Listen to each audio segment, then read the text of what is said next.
महान आचार्य चाणक्य ने कहा था कि जिस व्यक्ति ने ये समझ लिया कि क्या, कब और कहां और कितना बोलना है, तो उस व्यक्ति को सफल होने से कोई नहीं रोक सकता। ऐसे व्यक्ति की सफलता सुनिश्चित है। जिस तरह कमान से निकला हुआ तीर लौटकर कभी वापस नहीं आता, ठीक उसी तरह से मुंह से निकले शब्द कभी वापस नहीं आते। शब्द और भाषा हथियार है, और कमजोरी भी सही समय पर सही शब्दों के प्रयोग से इंसान परेशानियों से बच सकता है, लेकिन बिना सोचे समझे बोले गए शब्द इंसान की मुसीबत को बढ़ा देते हैं। द्रौपदी का ये बोलना कि अंधे का पुत्र अंधा ही होता है, महाभारत के युद्ध का मुख्य कारण बना था। आज भी लोग अपनी जबान का इस्तेमाल दूसरों को नीचा दिखाने और खुद को बड़ा बताने के लिए करते हैं, लेकिन जो समझदार और सफल इंसान होते हैं वो ये अच्छी तरह से जानते हैं कि उन्हें किस वक्त कितना और क्या बोलना है। साइलेंट रहने का मतलब ये नहीं कि आपको पूरे दिन एक भी शब्द नहीं बोलना है या चुपचाप रहना है। मौन का मतलब है कि बेवजह शब्द का प्रयोग नहीं करना है। जहाँ जरूरत है वहीं ही बोलना है, अपनी लक्ष्य पर ध्यान केंद्रित करना है। आज मैं आपको चुप रहने के 7 ऐसे फायदेमंद बताऊंगा जिन्हें जानने के बाद आप आज से ही नहीं बल्कि अभी से उतना ही बोलोगे जितनी आपको जरूरत होगी। तो पहला है, मौन लोगों का ध्यान खींचती है। महान आचार्य चाणक्य अपनी चाणक्य नीति में बताते हैं कि उन्होंने अपने हजारों शत्रुओं को अपनी खामोशी से परास्त किया था। वो खामोश रखकर अपने शत्रुओं को विचारों में उलझाए रखते थे और सही समय आने पर वह अपने दुश्मनों को ईंट का जवाब पत्थर से देते थे। साइलेंट यानी चुप्पी किस तरह लोगों की अटेंशन को ग्रैब करती है, यह बात आप इस उदाहरण से समझ सकते हो कि जब क्लासरूम में टीचर किसी विषय पर बात करते हैं तो स्टूडेंट उनके बात को बिल्कुल ध्यान से सुनते हैं, लेकिन जब अचानक टीचर या स्पीकर बोलना बंद कर देते हैं तो सभी लोग आश्चर्य में पड़ जाते हैं। अरे क्या हो गया भाई, कम्युनिकेशन बंद क्यों हो गई? मैं जब स्कूल में था तब अक्सर ऐसा होता था और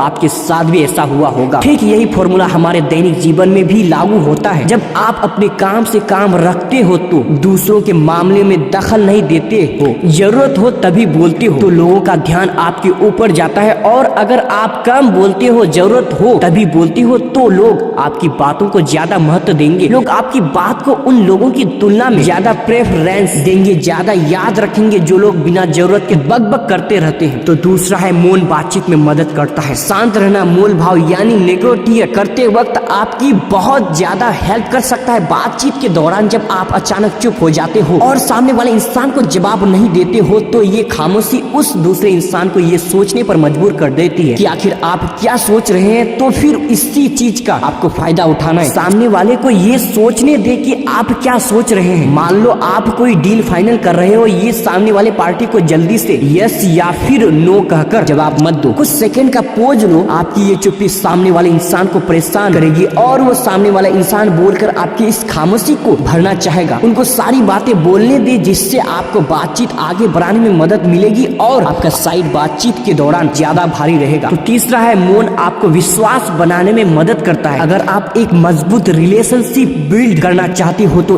उससे पहले आपको ट्रस्ट यानी विश्वास बिल्ड करना होगा, और विश्वास तभी बिल्ड होगा जब आप सामने वाले इंसान की बातों को ध्यान से सुनोगे, यानी बातचीत के दौरान बोलोगे कम और सुनोगे ज्यादा। ऐसा करने से दूसरे इंसान को लगेगा कि आप एक अच्छे इंसान हो, सामने वाले की बात को अच्छे से सुनते हो, किसी को भी नजरअंदाज नहीं करते हो, और तभी तो वो आपके बातों को अच्छे से सुनेगा और ट्रस्ट बिल्ड होगा। तो चौथा है, उत्तर प्राप्त करें। आपने ऐसे कई सारे लोगों को देखा होगा जो कोई प्रश्न पूछने के बाद जो रुकते ही नहीं है, अपनी बकबक चालू रखते हैं या फिर दूसरे को बोलने का मौका ही नहीं देते हैं। अगर आप भी ऐसा करते तो आपको दूसरे इंसान के प्रोस्पेक्टिव को जानने का मौका ही नहीं मिलेगा। लोग आपके प्रश्नों का जवाब ही नहीं देंगे, इसलिए कोई भी प्रश्न पूछने के बाद आप साइलेंस हो जाओ। आप अपना ओपिनियन मत दो। लोगों का क्या ओपिनियन है उस बात पर, उस प्रश्न पर आप जानने की कोशिश करो, शायद आपको कुछ नया सीखने को मिल जाए। कुछ मिलाकर आप प्रश्न पूछने के बाद जितना जल्दी चुप हो जाओगे आपको उतना जल्दी आंसर मिलेगा। स्वामी विवेकानंद जी जो अपनी बुद्धिमत्ता और विजडम के कारण पूरी दुनिया में जाने जाते हैं, उन्हें भी ये क्वालिटी देखने को मिलती है।